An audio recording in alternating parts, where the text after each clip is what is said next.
Simulation Happy Hour acknowledges the land and the waters from which you are listening today.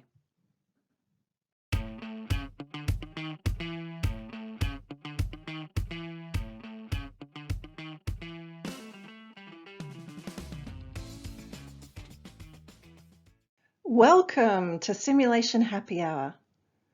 Sit back, relax, and let's talk about all things sim.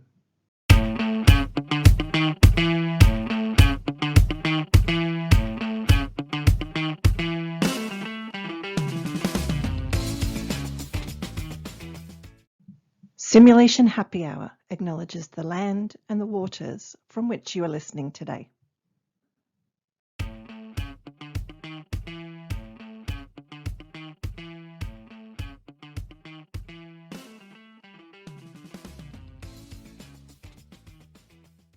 Welcome to Simulation Happy Hour.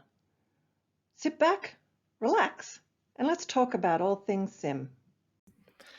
All right, welcome to another episode of Simulation Happy Hour. And returning again, which we're very excited about, is clinical professor Kate Morse, who is the Assistant Dean for Experiential Learning and Innovation at Drexel University, and Mary Fay, who's the Associate Director of Applied Learning for Performance and Safety with the Center for Medical Simulation. Welcome back. Thanks for having us back, Mel. Thanks, Mel. And I'm joined with Kerry. How are you going, Kerry? Yeah, hi, Mel. Great to be back here. And as I just said, last week I'm looking at you in the US, and here you are back in Australia with our wonderful US colleagues. So fantastic. I know our US colleagues are virtual, but great to have them on board again.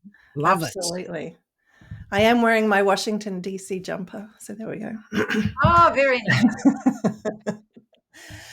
Okay, well, I'm so excited about the topic today. So we're talking about SimZones, and in particular about applying it in different settings. So we all work in higher education, so we'll go to there. But initially, I guess for those people that aren't familiar with SimZones and what it is and how to apply it, Mary, I'm going to start with you. Can you help explain what SimZones is and where it originated? Sure. Happy to, Mel. So SimZones came out originally from Children's Hospital in Boston. And the original paper was Chris Rusin, our colleague at CMS, and Peter Weinstock. From there, and what really happened was Chris hadn't worked in healthcare before. And then he came into healthcare and was working as the simulation director at Children's National Medical Center. And he looked at the simulation that was going on and he thought, oh, there's different kinds of simulation that require differences in approaches and resources and faculty roles. And what is so blindingly obvious after you read the SimZones paper is just that. But I think the brilliance of Chris Rusin is that he sees patterns and he sees structures and he names them so it makes them accessible. And so that's really what SimZones is. It's a framework for a couple of different things. It's a framework for the development of a simulation curriculum. It's a framework for thinking about resources needed by a simulation program. And it's very much, we're going to talk about this a little bit later, it's very much a framework for faculty development in thinking about what you need to train your faculty to be able to do to facilitate the different kinds of simulations. So that's kind of high level where SimZones came from. And so as Chris described the original zones, there are 5 of them. There are zones 0, 1, 2, 3, and 4. Very briefly, zone 0 is instructor-less simulation or simulation that's done via some sort of an app or an online learning system where the students engage in some sort of educational activity and get some sort of feedback. So an example of that might be when students are practicing CPR and they get feedback from the mannequin about the rate and depth of their compressions. That would be a zone 0 simulation activity. And then zone 1 follows zone 0. And in zone 1, a learner is practicing just an isolated context-free skill. And so it might be something like, as I think about nursing programs, putting in a Foley catheter using a task trainer. So there's no story around it. There's no context. There's just a task trainer on a table and the student is working through just the psychomotor skills of like, where do I put my hand? How do I pick up this piece of equipment? Because what we're really thinking about there is how do we keep their cognitive load low at this point so that they can just get the skill piece down. And then once they've mastered the zone 1 level, then they can move on to zone 2, or as we think of it now, they're ready to move into zone 2, because readiness planning is sort of another concept related to SimZones that helps us think about, are the students really ready to progress? So after zone 1, they move on to zone 2. And so let's imagine, if we keep the Foley catheter example, that now the students are in a more full-scale simulation where there's a patient that they're interacting with, maybe a family member, and at some point in the simulation, a decision is made that a Foley catheter has to go in. So now they have to put that Foley catheter in with all the contextual features around their patients they have to explain things to, families they have to explain things to. It's not just a task trainer on a bed. Now it's a patient who's in a bed, with limbs and all that they have to think about. That's zone 2. Zone 3, then, as Chris originally described it, is zone 3 is when we start to think about how do we bring together the interprofessional team to give us opportunities for collaboration, but especially to help us explore what the challenges are in a given situation. Let's stick with the Foley catheter situation. Maybe the way we introduce complexity in a team into that is now the students have to collaborate with the interprofessional team to decide, is a Foley catheter appropriate? Could we just do an in and out catheter? When's that Foley going to get put in? How important is it? When does it come out? So you take into account now the larger issues around Foley catheters and their insertion. And then zone 4 is actually learning from real life. So technically not simulation, but we think about that more as clinical learning, but still with coaching and feedback that goes on as it would in any sort of workplace learning, workplace assessment environment. So that's sort of the big view of what the SimZones is. And I know what you want to talk about next. And so I'm just going to say, and so, as Kate and I started to think about what does this mean for higher education? Is it the same? We started to realize that there were some important differences. So the basic structure still stands, but the nuances within the different zones, I think, are a little bit different within the academic environment. Great, thank you. I know at CMS, so that was originated within the healthcare context. So hospital-based simulation. Right. Mm-hmm. I know you've thought about this within your courses at CMS, so which is not hospital-based, it's, classroom and in the sim lab. So how are you applying it in a course? You want me to take this one, Kate? Keep going. Sure. And then I'll add on the nuances of how I've incorporated into the master's course on simulation. Okay, great. So, as I mentioned before, SimZones is really all about readiness. It's about ensuring that our students are ready to be in the learning situation that we're putting them in. And so it's really thinking about, what do they need to just know? Because there's basic knowledge you have to know before you can do something. So what do they have to know? That's kind of that zone 0 space. And then we start to introduce the skills gradually and add more context as we go across the zones. And so in our week-long instructor training course at CMS, as many people may know, what we're focusing on is teaching people how to facilitate and debrief simulations. And so within debriefing, there's the structure of the talk, there's the conversational strategies we use. And so as we do it in the week-long course, we have a didactic module that might be about using advocacy inquiry. And so there's zone 0 training in that is what we tell them about advocacy inquiry, why it works, what's the structure of it. There's zone 1 training then is we might put up a picture and say, create an advocacy inquiry question around this picture. So there's no context, there's no pressure. They're just looking at something and trying to arrange the words. Then we move them up to a zone 2 training where we show them a video with some students in a simulation. And now they have to ask the question to a human being. We'll have someone else in the course play the character in the video. And they have to now do an advocacy inquiry question to a real person and hear an answer. That's sort of their zone 2 training. And then we move them up further in complexity by having them then debrief a simulation using advocacy inquiry within the structure of a 4-phase debriefing conversation.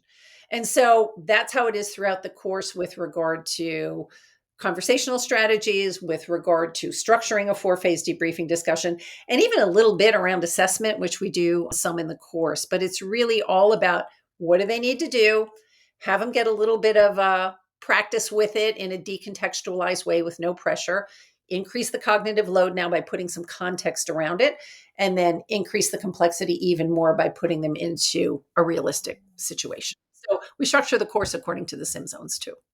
Mm-hmm.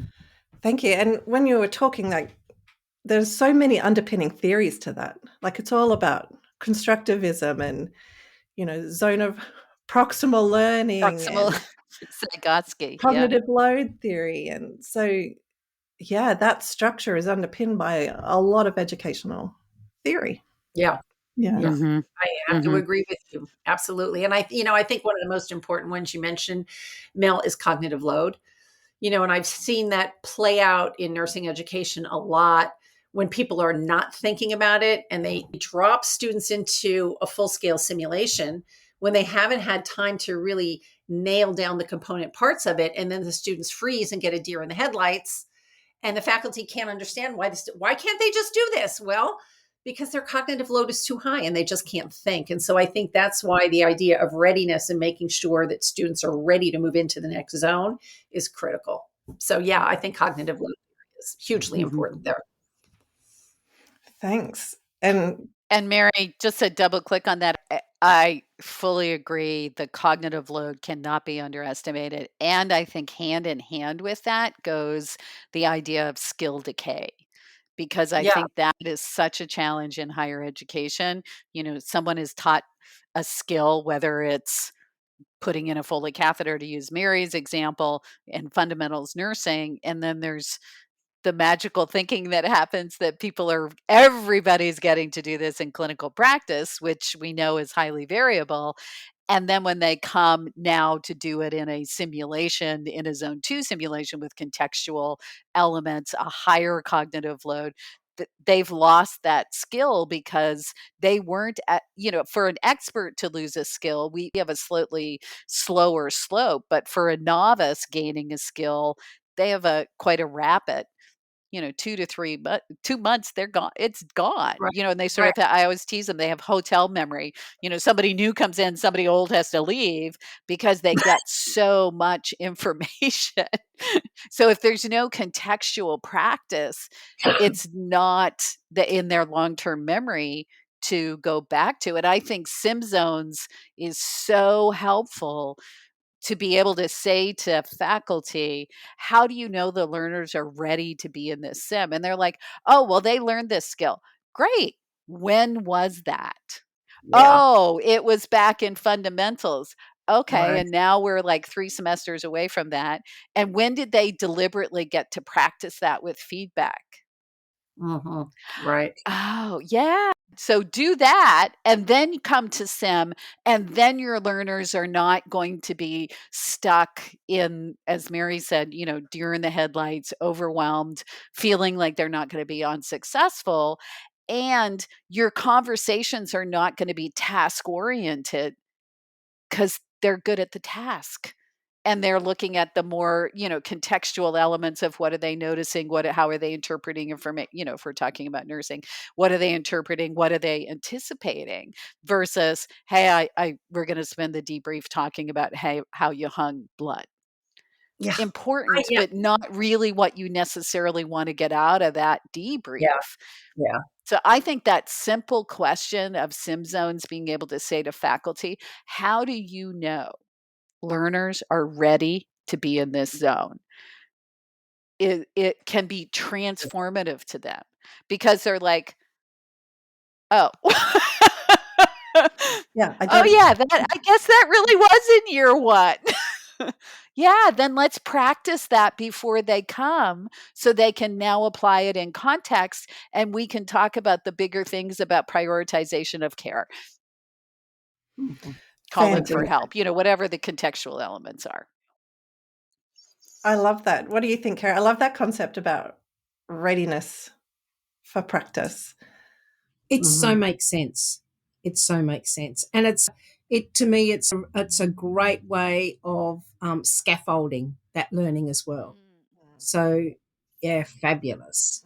Yeah. Carrie Ann, that is like such an important word because I think like sometimes because curriculum in higher education is so jam packed, we don't really scaffold and take a skill and then put it in context of, well, what does it look like in, maternal child health? What does it look like in acute care? What does it look like in community care? And we forget to scaffold it in different contexts and make it, more complex, more nuances. And that's what I think really helps people be ready for practice. Yeah. I know, Kate, that we've spoken of. Yeah, go, Carrie. So I think there's a real risk of when we get caught up with skill sets where students are actually in a simulation lab practicing actual tasks, Mhm. where sometimes those tasks can be quite simplistic, that I've often said to students, I could actually teach primary school children these skills. There is nothing really difficult about it. But what separates you from a primary school child to a registered nurse? It is about that critical thinking. It is about that next layer. And so I really love that whole concept. Recently where I'm working, we're doing this I do, we do, you do approach in the simulation context, where we're seeing students progress through that task, but then starting to overlay. Now, unless you are in a curriculum where you can see what is happening in other units, you can often lose that scaffolding. You can often see that Mhm. skills just get repeated, or they remain at a basic level without adding that layer of complexity, where we bring in the clinical reasoning, where we bring in that critical thinking. So I really love this, and potentially how this could be transparent in a curriculum, so that other unit coordinators in courses can see what is happening in this unit, what then needs to be brought into this next unit. I just love that scaffold approach that this can bring. Mhm. yeah, thanks, Carrie. Yeah, go ahead, Mel. I'm going to jump to you soon, but I think that whole transparency. So one thing we've done where I work is each sim lead in each discipline, I've asked them to matrix their simulation-based curriculum and matrix them to the SimZones. And so everyone can see within their own discipline what simulation is occurring across curriculum and across the years and what SimZone it is. And so it really allows you to see, well, over 1 year, are we increasing in complexity, let alone over the 3-year course, are we increasing in complexity? And overwhelmingly, I know we found that in one discipline, it was basically majority was zone 1.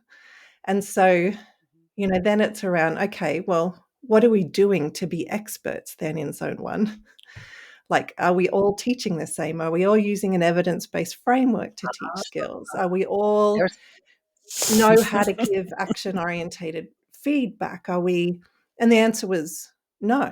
So that's the work that you can really target and improve how we deliver curriculum using the zones. But I've kind of jumped ahead because, Kate, I think we've jumped over the bridge, but just to bring it back, what are the key differences using the sim zones in higher ed to health-based sim? Sure.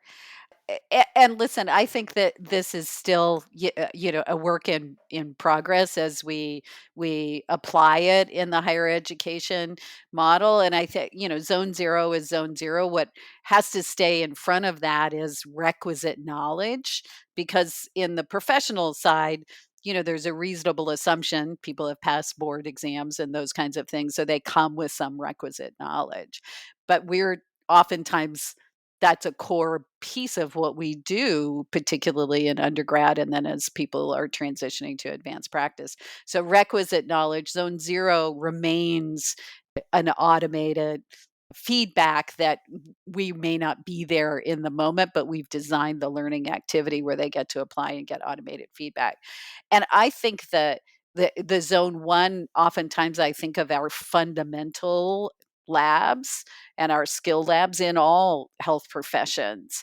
And the shift is recognizing the sometimes occasional magical thinking that if we've taught it in a fundamental lab, they all, they've mastered it, and they haven't, because they're not at mastery then. They're just developing, and they might be able to demonstrate in a lab context, but it's not competence. And I think we're learning, particularly in the States, as we sort of wrestle with competency-based curriculum, that they may have the skill, which is a skill checklist, but they might not have, as Carrie Ann talked about, like the knowledge and the attitudes to go around that. Like, when would you put a Foley catheter in versus a straight cath?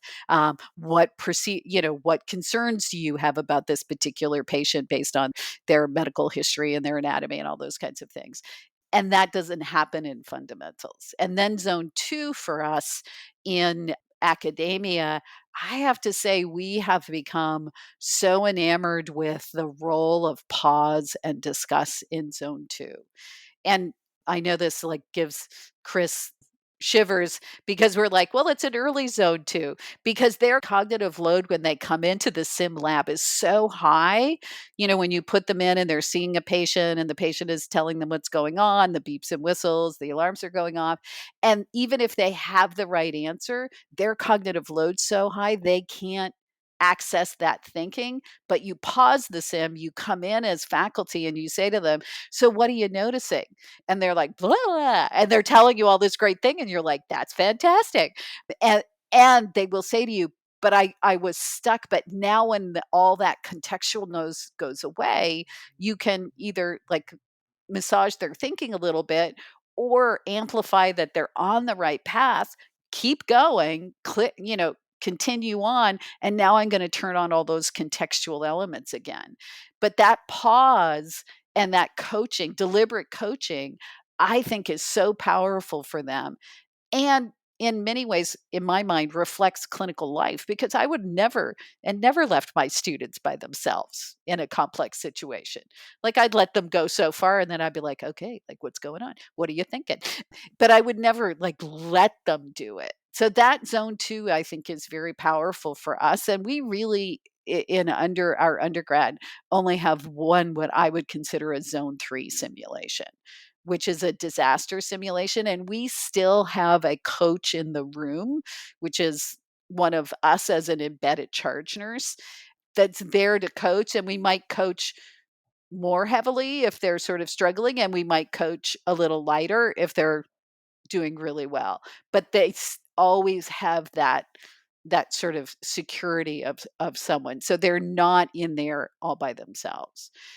I think where we struggle and where we want, like, what's our really big opportunity is that zone three around interprofessional conversations, which is challenging. And then zone four is, in my mind, in higher education, is clinical practice. So I want to touch on that soon, because I know we've had lots of discussions around that. And I've got an example of what I think sim-based zone 4 is. But before we jump to that, Mary, can you help us explain one thing I really like about sim zones, because it helps kind of guide the faculty on what kind of feedback or conversations and when, like, what is the difference between feedback coaching and debriefing, which could be its own session in itself. But can you help explain that?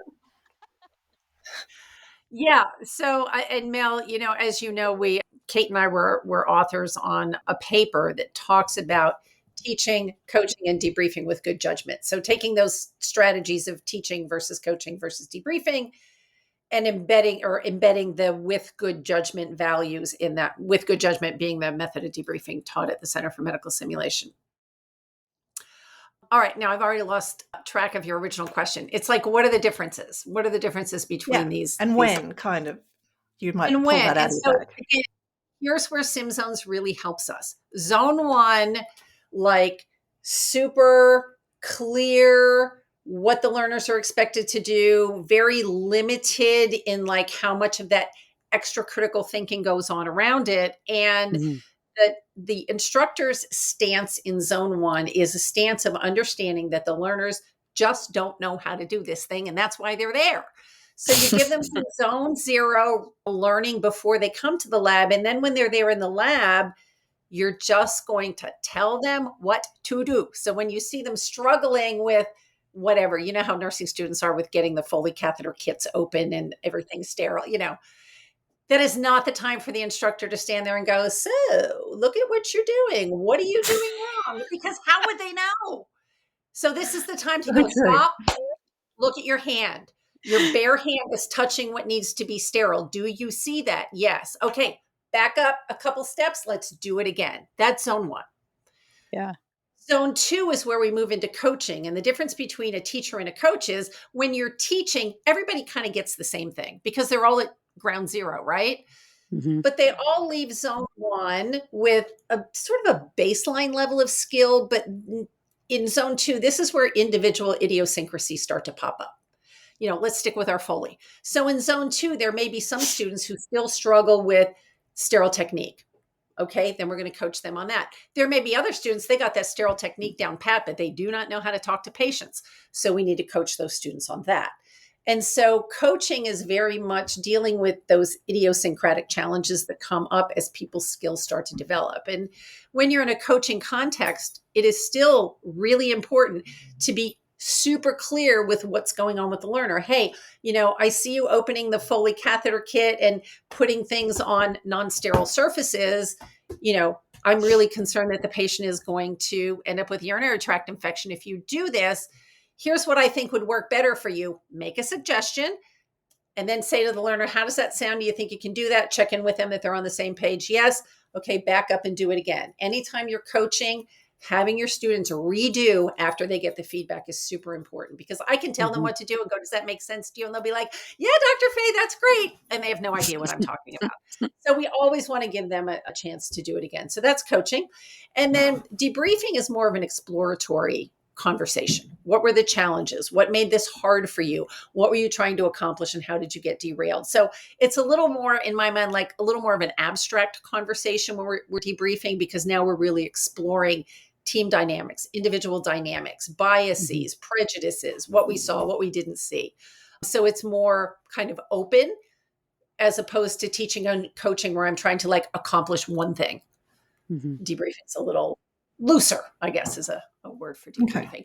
But, I think it is super important to point up, and Kate and I have had this conversation with Chris many times.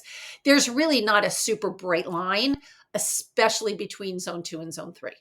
So Kate and I are always kidding saying, oh, there's a zone 2.5 because sometimes you think you're moving into a zone three sim, but you get there and you find out that your learners are still struggling with a more fundamental aspect of whatever the challenge is. And you need to sort of back up and do a little bit of coaching. That's totally fine. Sometimes you're in a zone two and you're like, oh gosh, they totally missed this. I need to back up and do a little bit of zone one practice before I can confidently move them into zone two. And so there's not always a bright line and it's not always forward progress. Sometimes you realize because of the learners you have with you, you need to back up and do a little touch on a previous zone just to get everybody ready to go.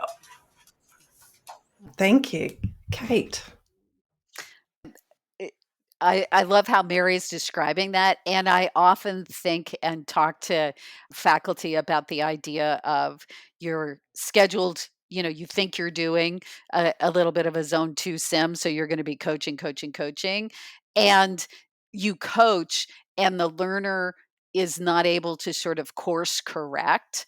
And to me, then like my little internal rule in my head is if I've said something a couple of times, then I'm coaching on the wrong thing.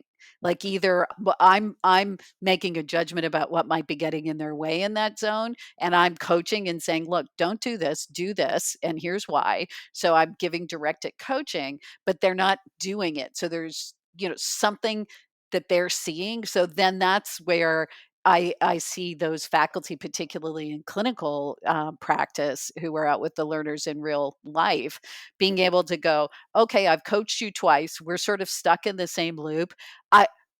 help me understand what's going on here for you, because I'm coaching you on the wrong thing. So I see like this sort of nuanced when in expert faculty practice of being able to go, okay, coaching is not working.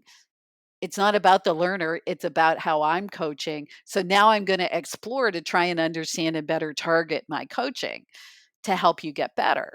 Whereas I think historically we might sort of start that, ladder of inference going, well, the learner's not listening, the learner's not going to be able to do this, when in fact we're coaching on the wrong thing, and they're internally going, yeah, I know that piece.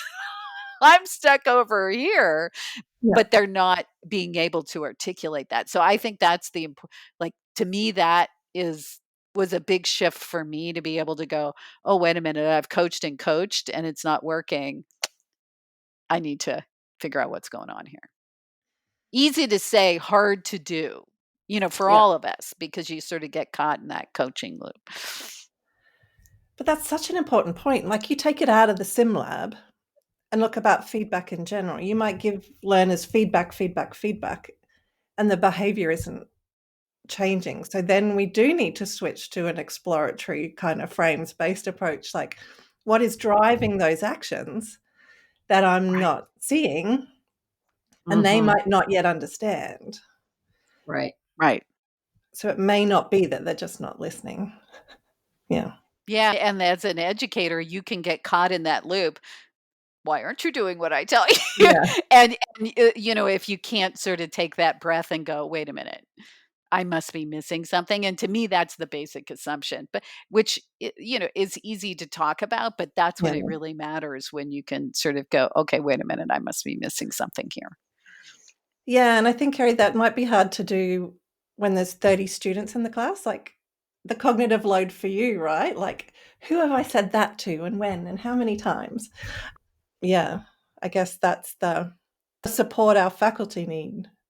They need training and support and mentorship in that space to get to that point. Right. And I'm guessing, Carrie Ann, that in that classroom setting, and if somebody is stuck, like, how much do you work with them to help them get unstuck without making them feel like they're, you're sort of not targeting them, but it's potentially uncomfortable for them.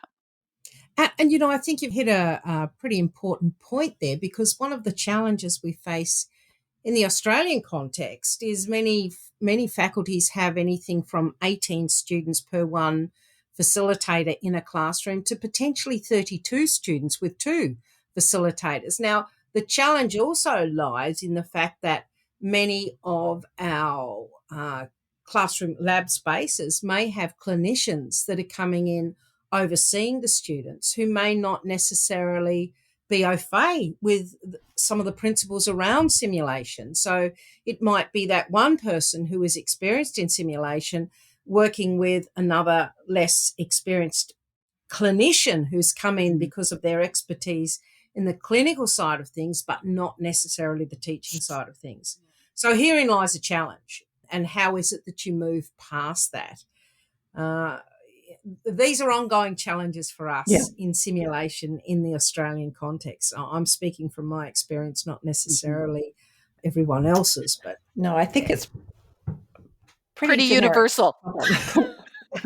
Yeah. All right. Thank you for that. Such an important discussion. And I think, one that needs to continue to happen, I think. And hopefully, people listening to this, it may trigger conversations within their own organizations and faculty. I would love to. Mel, I think I'll go, Carrie. Sorry, just one more thing. I think this is a really great opportunity for us to be thinking about when we're catering for clinical laboratory situations where we've got clinicians in there and perhaps more experienced academic, of how we can establish frameworks that make it a KISS approach, keep it simple approach, even though there's complexities in it. But if we remove almost the difficulty in what people perceive as what simulation is, which often moves them away from actually participating in sim because they think, oh, I'm going to miss this. And I remember even the early days of being introduced into debrief thinking, oh my gosh, that is so hard. There are so many elements to debrief. I don't think I'm going to be able to do it. But then someone gives you an overlay of a framework that, hey, just do it like this. So I'm thinking in these sim zones, how great it would be to have some sort of framework that allows us to see it really transparently in curriculum, that it's not too hard, that it's, and again, I want to push that opportunity for our listeners to think, have a go, look at things in a simplistic way that can make a difference for our learners. Yeah. Carrie Ann, I think that the teaching, coaching, and debriefing with good judgment paper, we tried to keep it really practical. And that actually gives like examples of what a conversation might sound like in each zone. And so that might be something that you might find helpful. And I would also say that, I don't know to what degree this is possible there, but I certainly advocate for this in the US, that anybody who's teaching our learners in simulation, they've got to have some kind of orientation to how this all works. Or else what we end up with is clinicians who are coming into the lab and they don't feel confident in what they're being asked to do. And I think many times people who have the potential to be great teachers sometimes get discouraged early on because we throw them into situations that they're not ready for. So let's think about what zone 1, zone 0, zone 2 training for clinical adjuncts that might be coming in to help us. And it doesn't have to be extensive. Yes. And herein lies a major difference in that in Australian context, again, I'm only speaking from my experience, we do not need to have simulation qualification to be teaching inside a simulation context. Yeah. So, how are we preparing our educators with those principles? And the other challenge lies in the casualisation of staff. Yes. And, that you're bringing in staff members here for one semester and then they're off. Yeah. And then they're often being employed from the point of week 1 without necessarily that time to prepare them. So we have challenges that I think this probably echoes for many academics across the country and maybe the US. In the world. Kate. Yeah, I would, Carrie Ann, I think that's a universal challenge of, the constant dilemma or tension is time. Everyone's busy, everyone's teaching a lot of credits. The what you call casual, we would mostly call adjuncts or clinical faculty. They're hired just, kind of a just in time approach. And part of that hire is not a week of orientation. Right. So how do we provide that like zone 0, zone 1 training, at least a little bit of zone 2 where they're getting some feedback and coaching from an expert to help them feel comfortable and kind of develop their own style and think about how does that sound like them, because they're going to sound different to whoever's coaching them. I think that's a real tension, and legitimizing that teaching in simulation is different. It's a different skill set. Yeah. I think one way I've tried to tackle this is, yes, get each discipline to kind of matrix a simulation in their curricula. Then we can see where different units lie in the sim zones. And then I kind of created a sim zone kind of faculty development plan, looking at what are the kind of modes and modalities and methods of sim used in that zone? What tools in an organization we have that they need to get orientated to? And then what are some faculty development activities we could do? So, for example, zone 0, independent practice, the skills really is around kind of how do we, I guess it's a technical kind of zone where you might use independent CPR mannequins or VR headsets or things like that. We also have at My organisation, Sim Capture for Skills, so students can independently film their practice and do peer-to-peer assessment or self-assessment.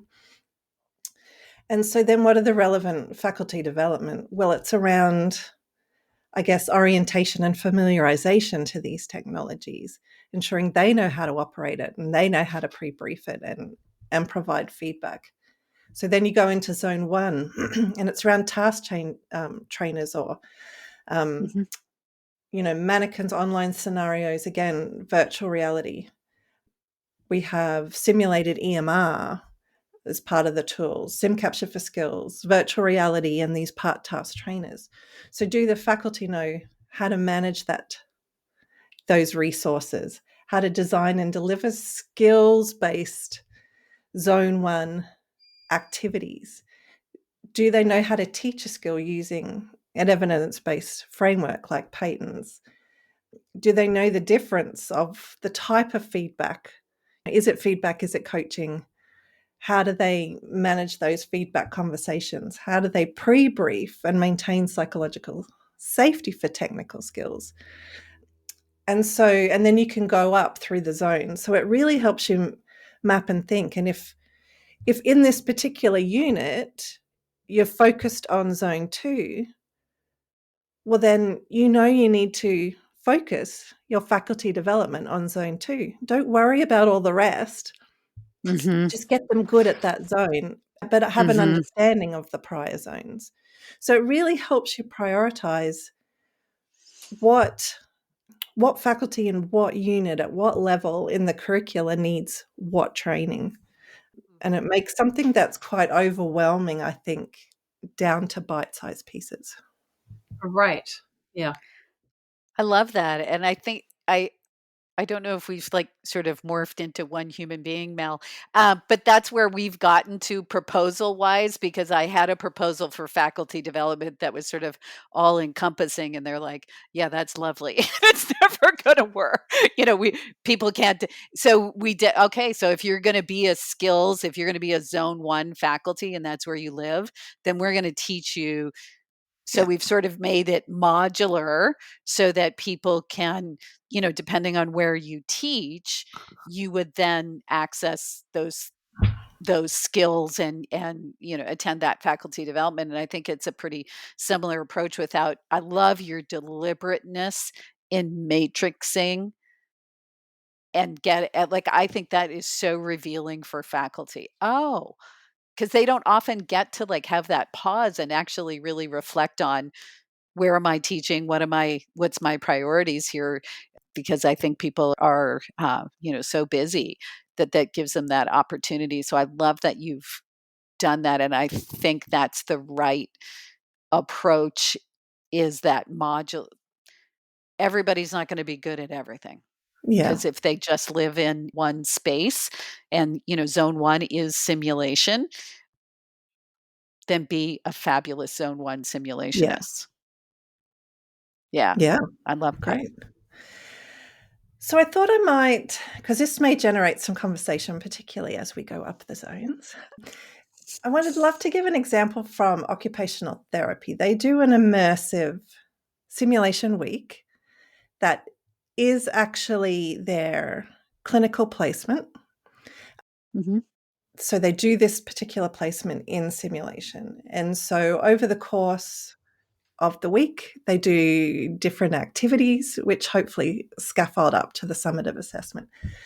So I thought it would also be a good example of maybe what different things look like in the zones. So for zone 0, they do classroom content at the start of the week. So what they do is they watch a client interview on a video, and then in class evaluate that performance and complete their own kind of reflective exercise on what they saw, maybe identify their own learning needs, where the gaps were. So that's kind of that prerequisite knowledge. Then zone 1 is peer-to-peer practice with feedback, using their summative assessment rubric to guide the feedback conversations. So it's still formative assessment, So they do a client interview peer-to-peer and do documentation of that interview, and they practice a phone call to a physician to report the assessment findings. So they're assessed on really professional behaviour, self-management, communication, effective information gathering, and identification of the client's needs.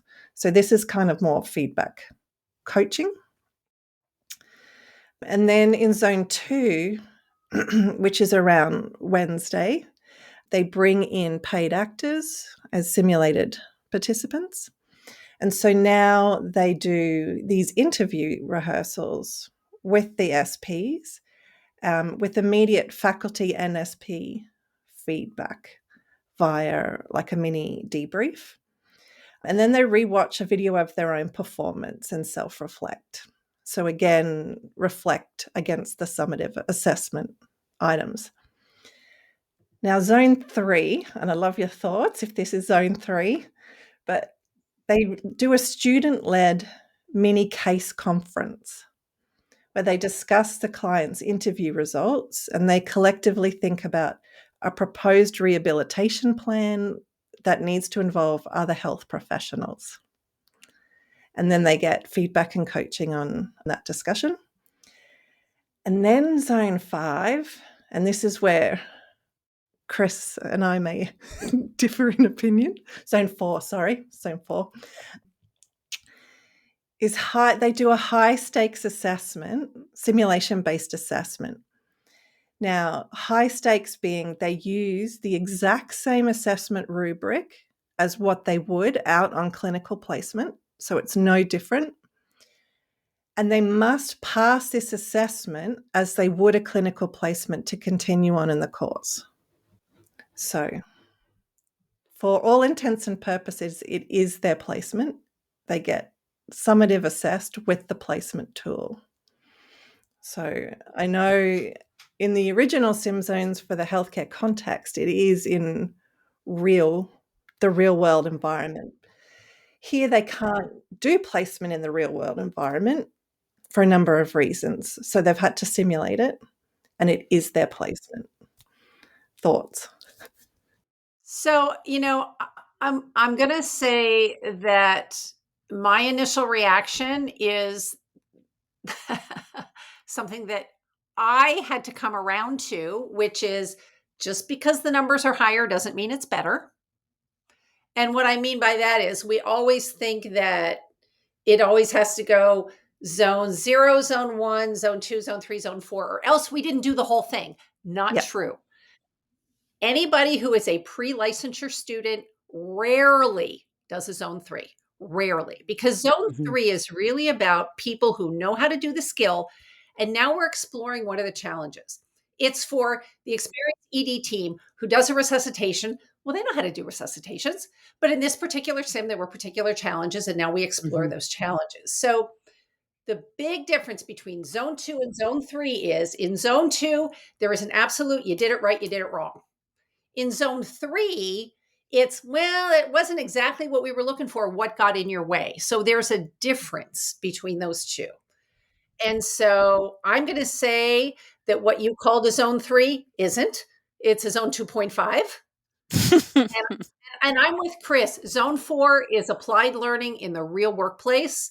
So even though you're using exactly the same rubric, I don't think that makes that a zone 4.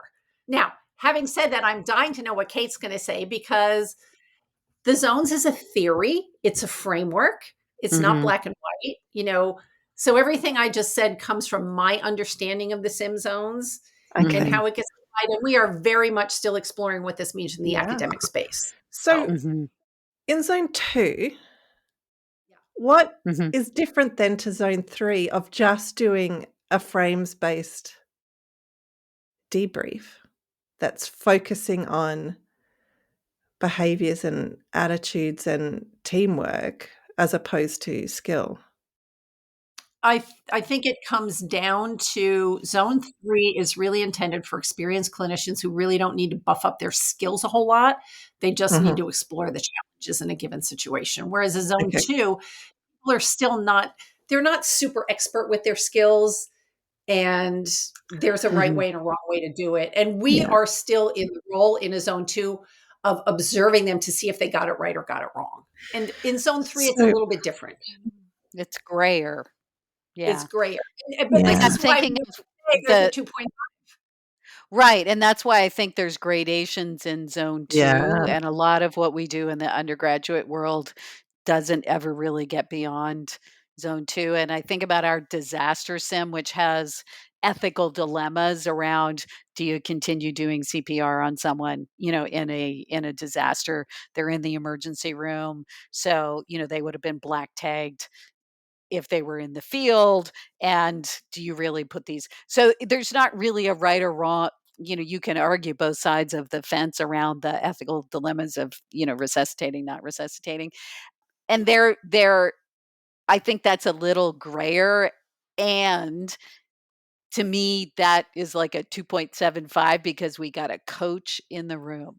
Like, we're not good. I know, which is just, but Chris is like having all of a sudden a migraine because they can't always, and oftentimes we coach them to stop, like, and by asking provocative questions of, how long have you been doing this? I'm worried about the resources. You got 4 people here, you got more patients coming in. So, like, we're pushing them to make a decision, and sometimes we're making the decision for them.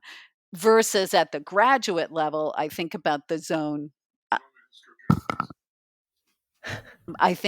zone 3 we do with them around an impaired colleague, and they're already professional nurses, they're experienced, ICU nurses who are back learning how to be nurse anesthetists, and yet this impaired colleague thing is it's hard. It's there's not, you know, do you, don't you, when do you, what are the signs, symptoms, where's patient safety, where's professional response? It's a little more nuanced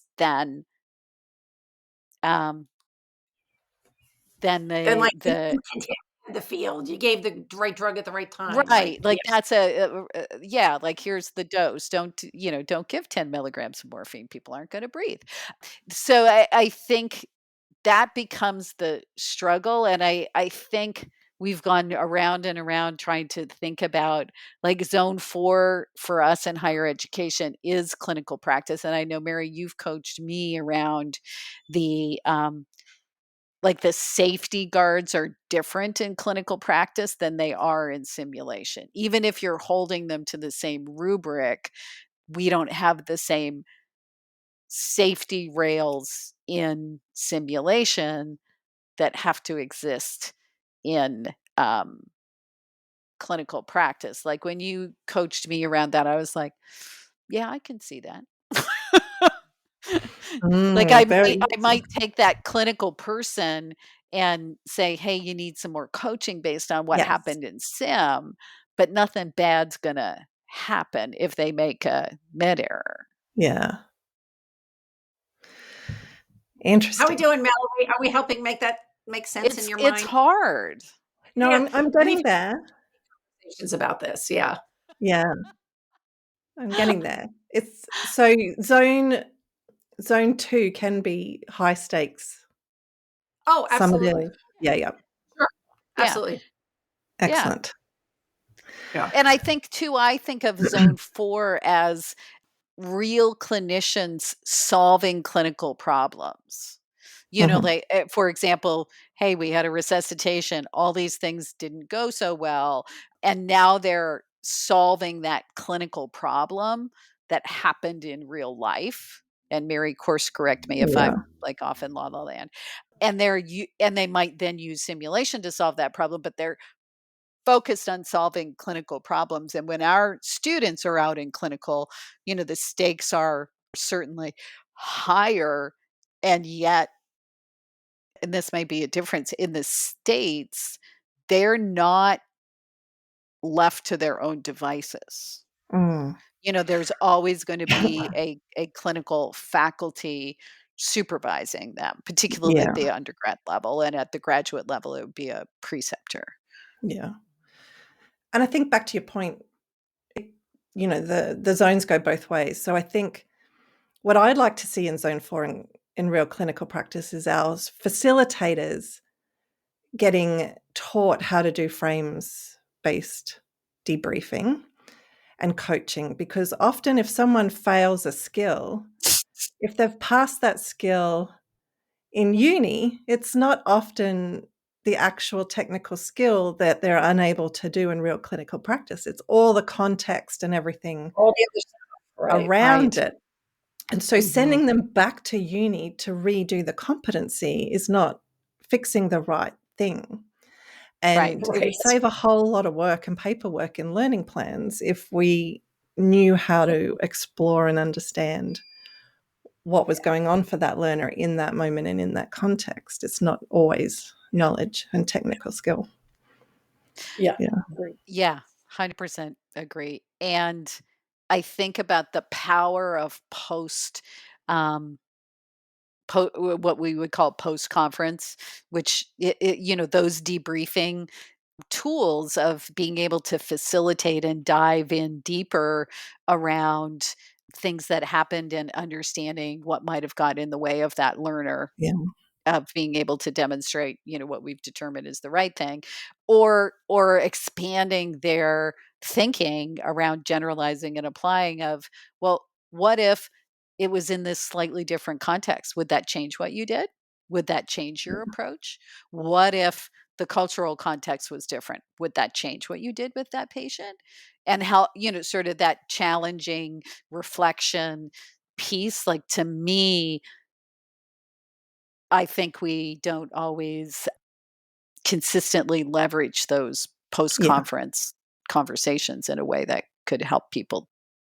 Agree. Yeah, and I think that highlights that, all of this thinking around what stage is my learner at and how do I facilitate this learning experience, that belongs everywhere, not just in the simulation lab. And when you're talking about like zone 1 simulations, Mel, they don't have to happen in a sim lab. They can happen in a classroom. You think about teaching therapeutic communication or SBAR. You can do zone 1, zone 2 in a classroom. Anywhere. Yeah. And so I think all facilitators in an ideal world, would be skilled in facilitating learning conversations across the continuum. Excellent. Well, an amazing discussion, and we could keep going, but I think we've the cognitive load of us and our listeners in view and respect of constructivism, we might pause there. But super interesting conversation, and more discussions to have, particularly in the higher education context. And I know we're thinking about trying to put something out to support SimZones in that context. So watch this space, hopefully. But thank you all. Thank you, Carrie. Thank you, Mary. Thank you, Kate. Thank you. Great to see you guys. Hopefully we'll get to have happy hour in person one Real day. happy hour. Yeah. We'll come to you. Brilliant. Yeah. The bubbles are on me. Thanks, Excellent. Mel. Great to see you again, Carrie Ann.